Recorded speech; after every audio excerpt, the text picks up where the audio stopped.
Hello, world of Twitch. We are, that is loud on that mic. I am a loud person.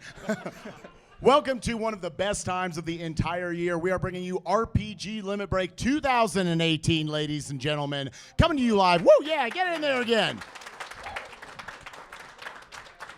We're going to clap every 5 words. It'll be a 45-minute pre-show. Again, guys, it is RPG Limit Break 2018. I am SpikeVegeta, and I am joined by 3 of my good friends and fellow numbskulls. We got Ghoul02 on my right. That's right, we got Bowie, the hero we all need, and on the very end, we got JHobs296. We're going to be bringing you guys an RPG speedrunning marathon for 7 days to you guys, while also supporting Nami, the National Alliance on Mental Illness. A great charity organization that works for helping out not just individuals, but families as well that are dealing with mental illness. Guys, it's going to be a ton of fun all week. We have so many great RPGs for you guys. And I want to jump in and talk a little bit about the schedule and some of those great things we got for you.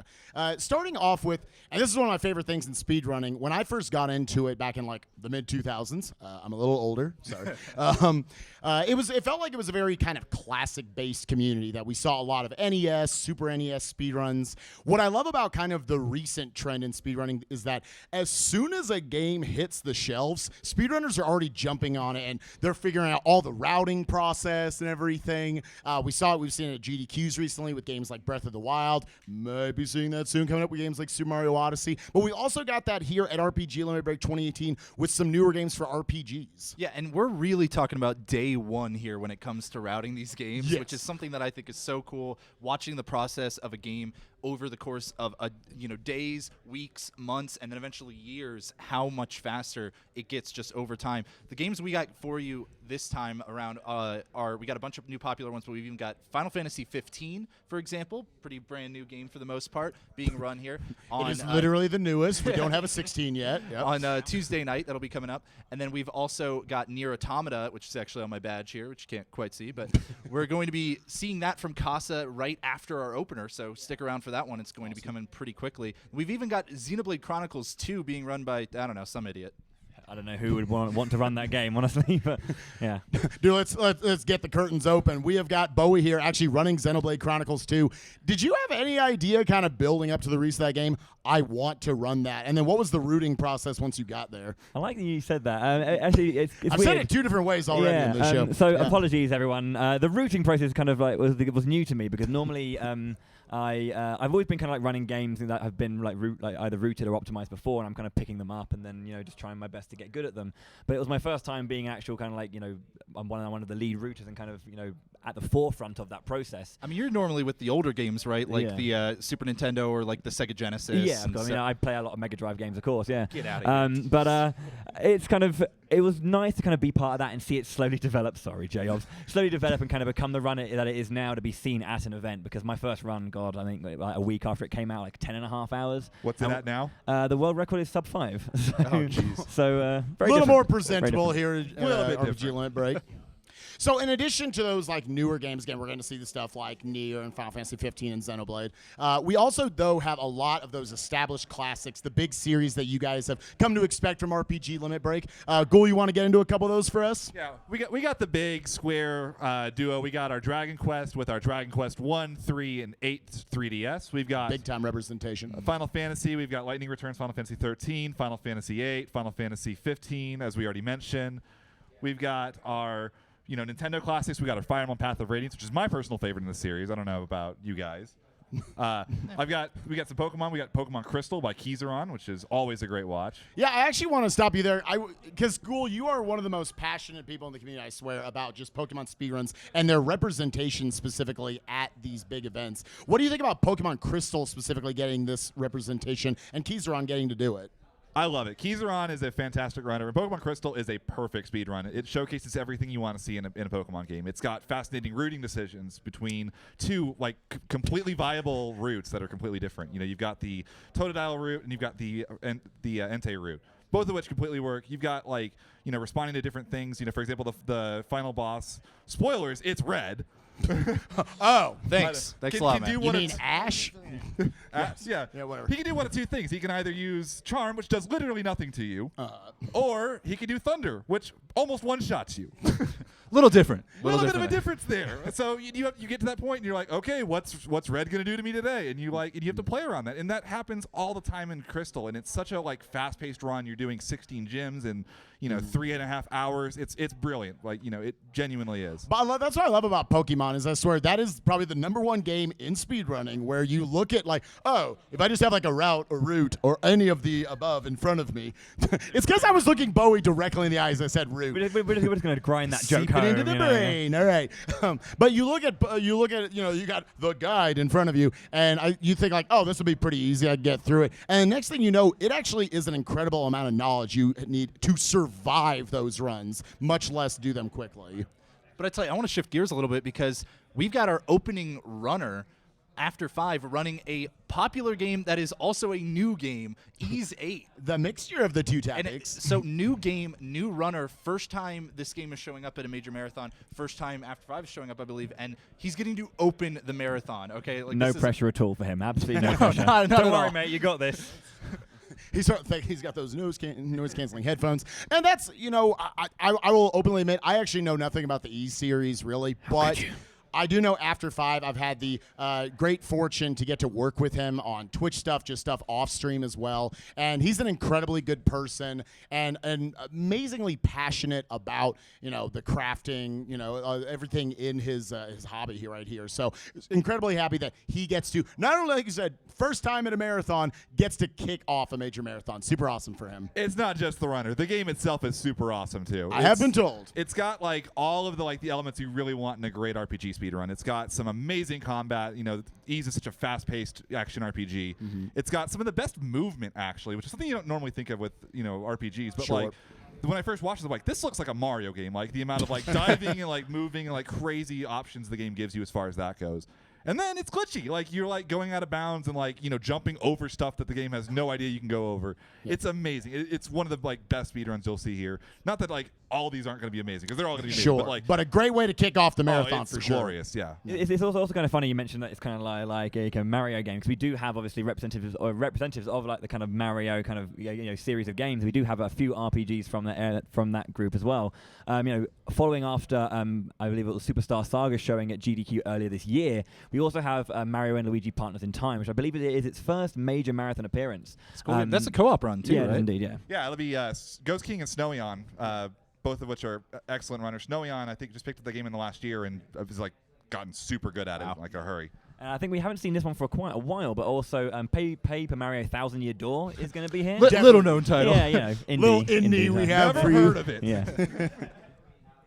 But also that's kind of I bring that up, but also we have a few GameCube RPGs here as well. Where not a huge amount of RPGs on the system, but very good ones. Yeah, we've also got Tales of Symphonia, which is it's the first Tales that's been in Limerick since the very first one we did the Tales of Xillia 4-player co-op run, and that game is going to be super exciting and awesome. And Definitely, you would say potentially the most popular game from that series, at least in the West. Yeah, it's pretty much the Final Fantasy VII of the series.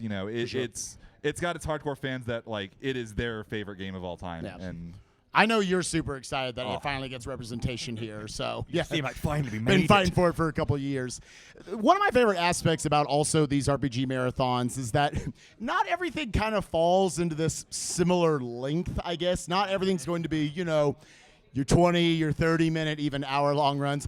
You've got some a few longer ones, don't we, Bowie? Yeah. So I mean, if you are kind of you hear speed running, you think AGDQ, you think like 15 minutes, 10 minutes here and there, maybe a half-hour run pushing it. But we're looking at 2, 3 hours, 5 hours, and we're going even further. For example, we have Dragon Quest VIII on the 3DS and Final Fantasy VIII, both clocking in at about 8 hours. Kind of a weird trend there, I think. I've always loved it's literally like Final Fantasy VIII speedrun, 8 hours. Final Fantasy IX, 9 hours. Final Fantasy X, 10 hours. Final Fantasy 11. Just don't even try it. Just no. Final Fantasy 15. I'm glad Final Fantasy 15 bucked that trend so it could get into this marathon. So, but man, you talk about the long games. All right, I want to tell you a little bit about some of the shorter games that we actually got going on this marathon. In fact, I want to tell you all about the real RPGLB, the reasonably passable games late block. I didn't really know where I was going with that acronym. I like it. It works. Kind of just went off the rails. But anyways, we've got such precious gems for you as Barclay's Shut Up and Jam, Gaiden. the guidance That very is the important. biggest applause we've had so far. That gets the cheer. Funnily enough, like the best song in this game isn't even from this game. It's from a game that didn't make it into the That run. game didn't make it in, yeah. We've also got It's Our Revolution showing Isn't up. that the Snake RPG with like 160 party members that are like constantly following you? Yep. And then we've also got Breath of Death 7 showing up as well. There's 7 of those? So You good thought- they made 7. You thought they'd stop at 6, but no, they went to 7, and let me tell you, it peaked at 2. So we're going to be we're going to actually finish it all off, top it all off with a company known for their sports games, Tecmo, bringing Secret of the Stars. It's going to be a fun night. Just the tip of the iceberg of the late block there as well. Oh, so yeah. many We'll be more. talking with some of those runners later in the week, I'll tell you that. Many laughs to be had on that night, for sure. Also, in addition to laughs, I want to talk about, again, we bring up how RPGs, we're going to have maybe some, for lack of a better term, maybe some comfier runs. You're going to spend an entire day with some of these games. I also want to talk about some of the intense races that we're going to be having throughout the week. We've had a couple in the past. We've got a bunch this year. Bo, you want to talk about a few of A those? whole host of races, yeah. So, I mean, even kicking off today, we've got Breath of Fire 1 tonight. We've got like a 3-way race there. Soul Blazer, I think, just like 2 or 3 runs after it, a 2-way race between El Magus and Stinger. Stinger having run the game a couple years ago, and then obviously El Magus, who's going to come in and show what he can do as well. We've got a 4-way Lufia 2 Ancient Cave, or Lufia 2 Rise of the Sinistrals Ancient Cave race. A custom Robo race, which is, I think, going to be quite a highlight. Custom Robo is a game that I swear it looks like it should be a multiplayer battle game. Like it's not an RPG, but it's an RPG somehow. Yeah. Which is good. I mean, we have a whole host and a different length and different style. Turn-based multiplayer battle RPG, Yeah, apparently. and then your action. So a whole group of different runs and races to really get your teeth into here. It's maybe something like, because they're such long games, you wouldn't think they would inherently be great for races. Ghoul, tell me why actually you think RPGs are really good for racing. I've always loved the competitive side of video games, whether it's beating, the crap out of my friends in a fighting game or just trying to beat a game faster than someone else, which is what races are. And RPGs are amazing because they hit so many different elements that you don't normally see in races. So first of all, there's an endurance test involved in that I'm going at this game for 5 hours in this high intensity, I have to beat the person sitting next to me environment. On top of that, the routes in these games are so different and so dynamic. And they're sitting right next to each other. Sure. I'm here, the other guy's TV's right there, he is at this point. And you have to say oh, I'm 3 minutes behind. I have to catch up somehow. I'm going to do the risky strat here and see if that works. And that goes both ways. The guy in front has to look at him and go, he's going to go for this strat. If I don't go for it, he's ahead. Well, and to piggyback on a couple of those things, because the games are often so long, if you're behind early in the game, you might decide to skip a safety item, and you have to remember 6 hours later that you don't have that elixir sitting in your inventory anymore to bail you out on the final boss. Yeah. And that also plays with muscle memory as well, because if menus are set up in a certain way that you're sitting there just reeling through them from muscle memory, how to kind of fight back against those urges as well. And on top of that, just to top everything off, in RPGs, no lead is safe. No, definitely not. So You guys bring up the Lufia 2 race literally until they finish. I mean, that's like the Super Metroid of this at this point. We might have some players not be able to finish that one. RNG the game. somebody will die. Somebody will get to the jelly and not kill it. Yeah. Calling that right now. That's not even a bold prediction. Yeah. I mean, most runs are about an hour-ish, we want to say, but that's why we're giving these guys 2 hours. So It's they a can double, take their it's time. literally maybe. double that is the estimate. Never So they know. can take their time and hopefully get it. Before we move on from races, I just want to ask each of you guys, what is your number one vote for the most hype race of the event? I'll tell you right away, Dragon Quest III, okay? That is going to be a fantastic race because Dragon Quest, the series, but also specifically Dragon Quest III, is the speedrun of Japan. It is the Super Mario 64 of speedrunning over there, okay? You basically are not allowed to speedrun unless you have played Unless you're that at least game decent, and run yeah. through it. Their leaderboards have standards. You need to have at least a sub 4 time to even be allowed on And it. it's not easy. And it's just because they have that many people who run the game. It's unbelievable. We've got a great international runner. Pop showing up here is going to be performing very well, I'm sure, or we'll find out. in both 3 and also Dragon Quest 1, which he is the world record holder for, and that I've seen that run, and I tried to play the game, and the difference is terrifying, honestly. And I never felt so scared to speedrun a game before. So Dragon Quest games, they're going to be great.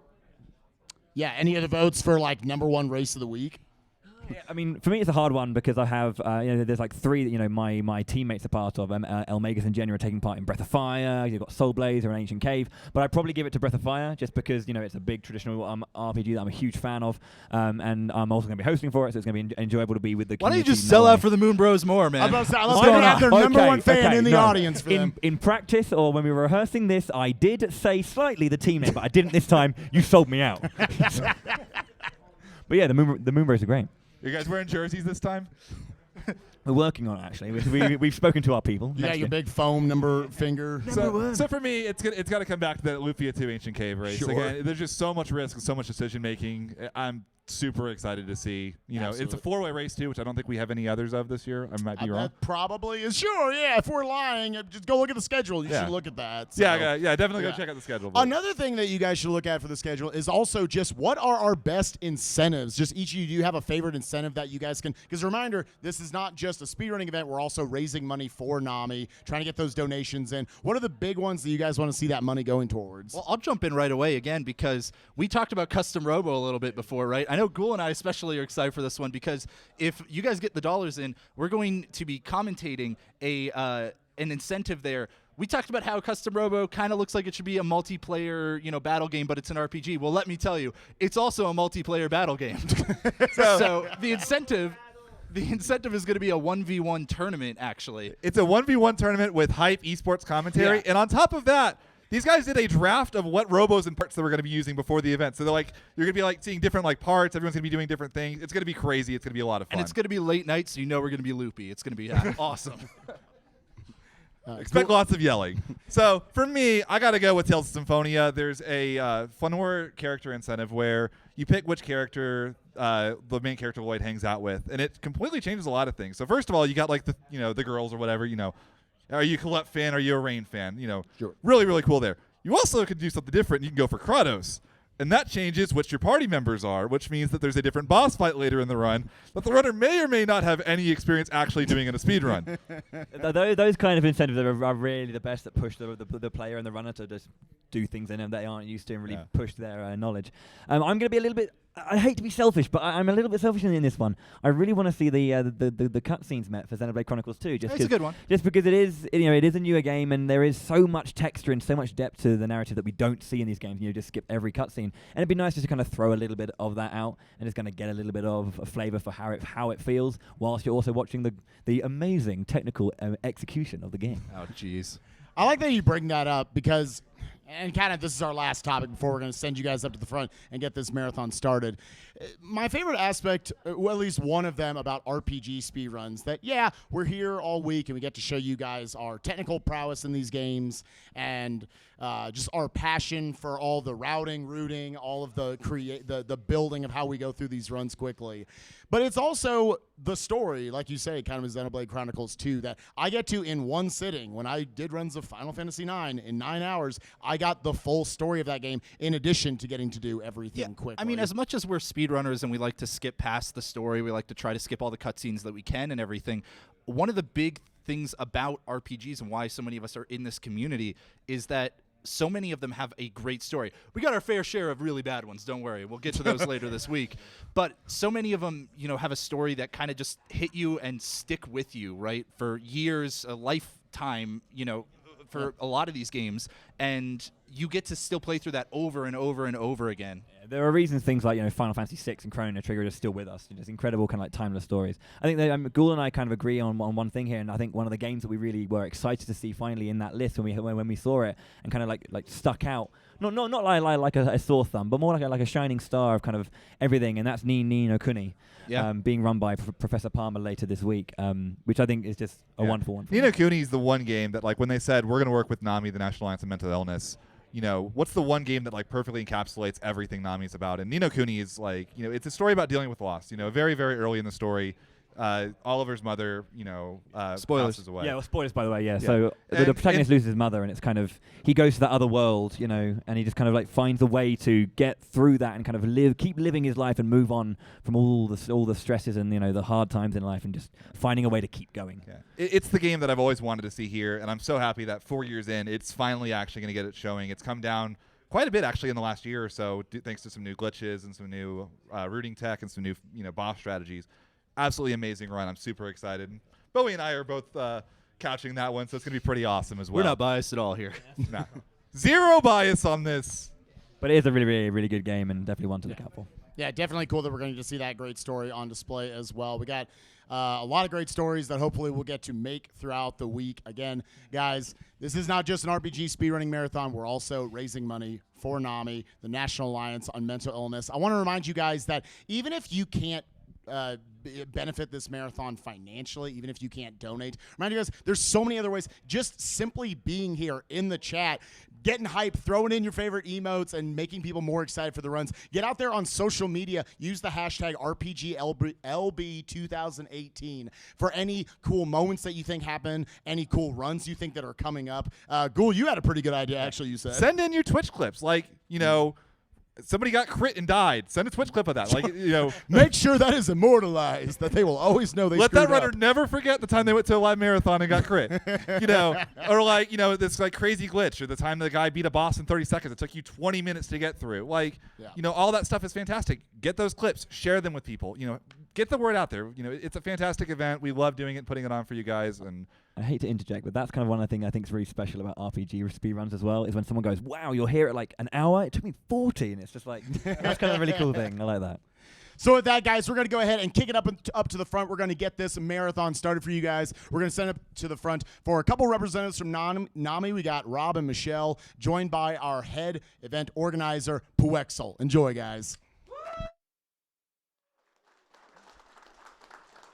All right. Well, we are minutes away from starting our first run of RPG Limit Break 2018, and who's ready for that? And before we get the show underway, we've got Michelle and Rob from the National Alliance on Mental Illness who are here to give a few words about the cause that we're raising for. So, Michelle? Awesome. Thanks, Boexel, and thanks to all the organizers of the RPG Limit Break event. Means a lot to Nami to be involved in this year over year. And I just want to say how thankful and excited we are to be here. I know a lot of my colleagues back in the office are watching right now. Well, not from the office, but from home.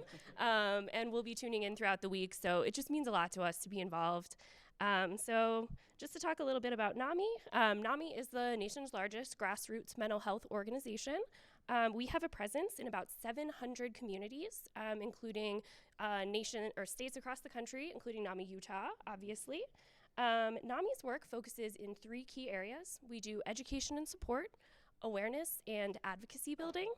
And we are here today during May, which is one of our busiest times. It's Mental Health Month. And NAMI uses this as an opportunity to lead the national conversation around mental illness in America.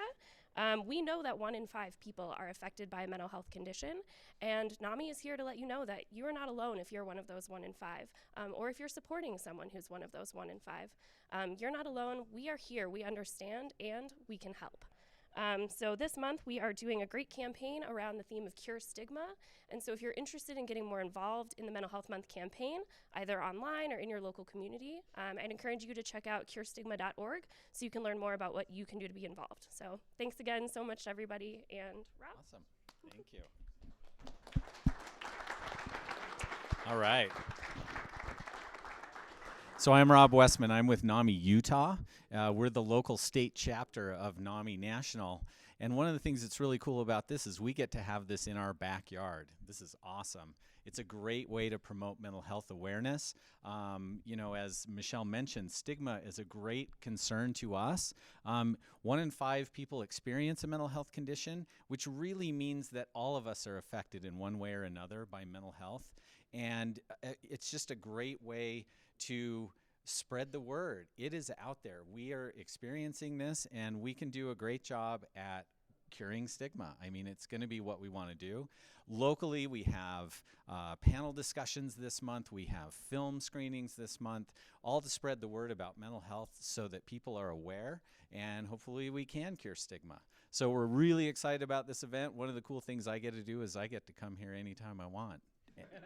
So I'm looking forward to that. But I think, why don't we just get this going? I'll send it back to you. All right.